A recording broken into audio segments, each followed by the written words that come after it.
is how it is.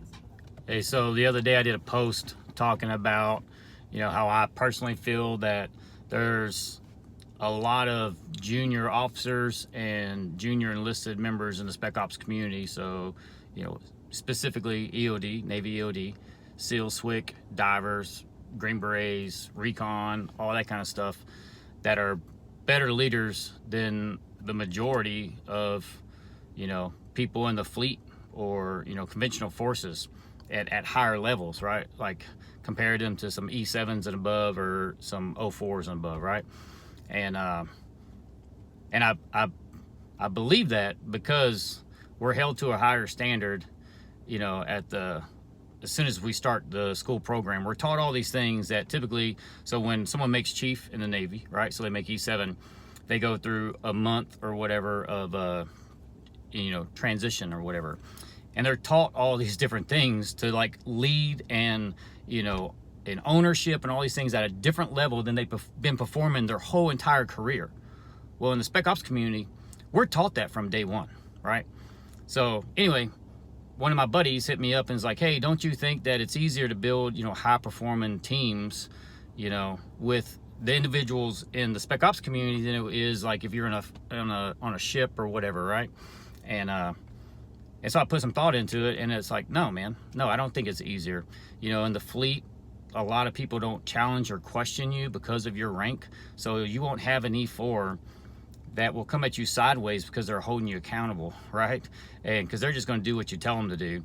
And, before any of those programs became a rate, like where do you think those people came from? Where do you think the, SEAL, SWCC, EOD divers, all those guys come from, those rates, right? I was a radioman back in the days, our IT. There's a fuckload of good people in that job career, right? And but you could, the amount of people that you lead and the quality of people you lead determines the amount of leadership you need to be at, right? So if you have really high performing people, then you better be leading at their level, or it's not going to work out well, right? So, and then if you have some crappy people, right, people that need to do some soul searching and improve, like if your leadership sucks, then you're not going to get anything out of them. So I've seen divisions, like teams, right? So platoons, divisions, departments, commands that had, shitty leadership in key positions that if you looked at across the board, they're failing, right, as a command or whatever. But if you break everyone down individually, you would be like, man, these people have some really good people in certain spots. But this one spot up here, the most important people, like the couple in the top, like mess it all up for everyone else, right? So if you remove someone else and you put someone else in that spot and you say, hey, you have a good team, they were just lacking leadership.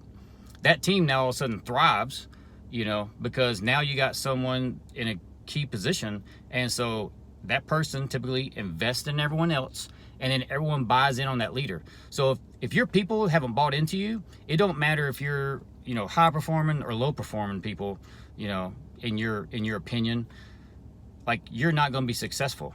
So, the biggest thing that you need as a leader is trust and respect, right?